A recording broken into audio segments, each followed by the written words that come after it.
I lean back, this hand's gonna rain down on me. So I'm here. Now, how do I get this arm? Because he's gonna start punching me with it. And I just put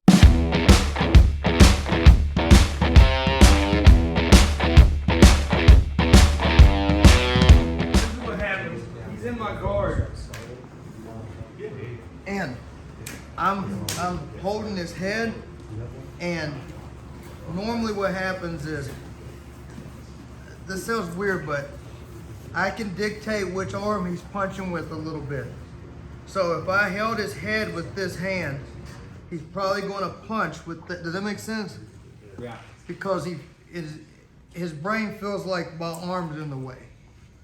But to be real, my arm's kind of in the way, but it's also kind of not blocking my head. So he might like land that shot better. It just depends. So I'm here, I'm holding, and then I know he's gonna swing with this arm. So I just put my hand up and catch it, okay?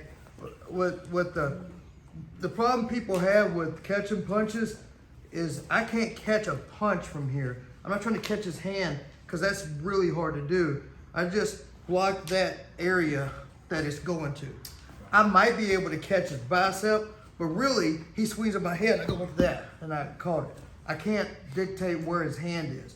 I just held. Now, I go like this. I turn and I go here. I'm not holding his wrist yet because I don't have it. I just cross my feet. I put my head beside his head. The reason I'm doing this is I'm guarding my head from him punching me. If I lean back, this hand's gonna rain down on me. So I'm here. Now, how do I get this arm? Because he's gonna start punching me with it. And I just put my hand here. And that's how I get my foot back the other way. That's the easy way to work. Now, the problem is he's gonna have trouble getting any offense on because I'm holding the hand that he punched with on this side, and I'm holding the hand on this side that he punches with. So some things that we can do for MMA, a lot of times I can get up from here. I can take this hand and hit him, and he'll eventually guard his head with that hand. Then I'll come up, look, switch up, and now I can hit with the other side. That makes sense? So back in the day, we used to do a lot of this stuff for, it was like, you know, Jiu-Jitsu for MMA, and a long time ago, the Jiu-Jitsu guys that did good in MMA, it basically was, could you take a punch? If you were a good Jiu-Jitsu guy and you could take a punch, then you were fine. The problem is it doesn't always work. Like if you're a good Jiu-Jitsu guy and you can't take a punch, then maybe your Jiu-Jitsu doesn't work in MMA. It just depends on what's going on. But these are ways not to get rained on. He throws a punch, I grip, and then I hide behind his head. And I go, he's gonna punch me. Cool, caught it. Bam, I'm here. Rain, boom. Pull, see I'm holding.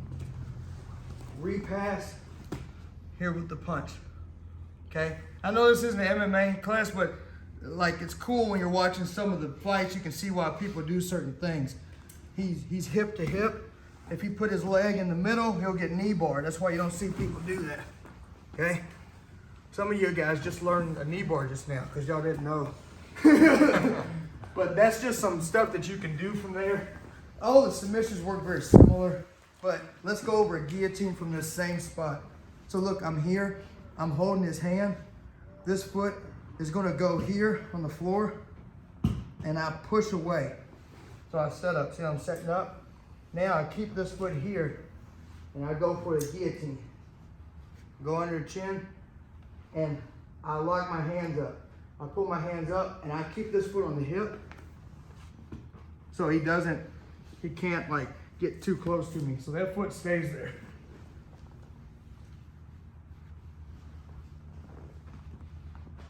Boom. Okay, now watch this. He's gonna grab my hand to prevent the choke. Look. Triangle now, just because he grabbed my hand. Lift the hips, pass the leg, arm. Damn, the arm's too big, I got confused. So like this, sprinkle salt, pepper onto his head. All